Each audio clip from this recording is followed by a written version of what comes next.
Everyone, আমরা বর্তমান অবস্থান করছি সাদিয়ান শাপলাপুর গ্রামে। তো আমরা এখন বর্তমানে আছি শাপলাপুর গ্রামে মাঠের ভিতরে। তো আমার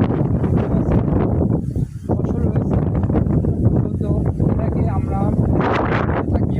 তো তার কিছু পরে ধান পেকে গেলে ধানগুলো মেশিনের সাহায্যে কেটে বাসায় নিয়ে যেয়ে তারপরে আবার নতুন করে ধান লাগানো হবে। জিনিস দেখানোর জন্য এই ভিডিওটি তৈরি করা। এই ফাইল বের হয় না, তো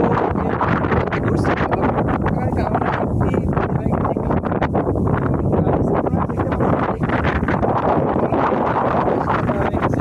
তো এই ধানগুলো আগুন থাকার কারণে বাতাস হয়েছে, বাতাসের কারণে ধানগুলো এরকম চিটে হয়ে গেছে।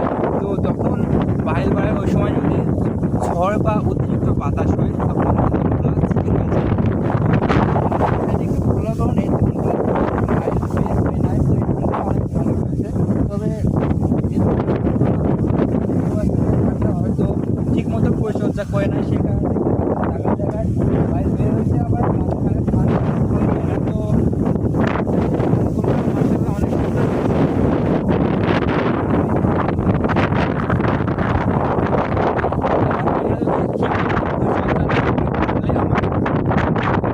ভালো হয় না। যেমন একটু উদাহরণ দিই, দেখতে পাচ্ছেন এই সাইডের ধান এবং এই সাইডের ধান কত তফাৎ রয়েছে।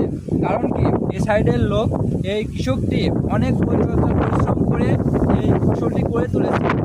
পরিশ্রম করেছে বলে বাতাসের কারণে জায়গা জায়গায় চিটে হয়ে গেছে এটা।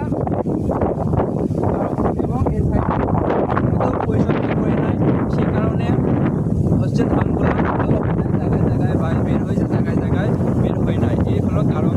তো এরকম নিয়মটা অবশ্যই পেজটি ফলো দিয়ে রাখবেন এবং ইউটিউব থেকে দেখলে অবশ্যই ইউটিউব চ্যানেলটি সাবস্ক্রাইব করে পাশে থাকবেন। সবাইকে ধন্যবাদ জানিয়ে বিদায় নিচ্ছি। আপনি যেখানে থাকেন ভালো থাকেন, আপনার সুস্থতা কামনা করে আমি শুভ বিদায় নিচ্ছি। আল্লাহ।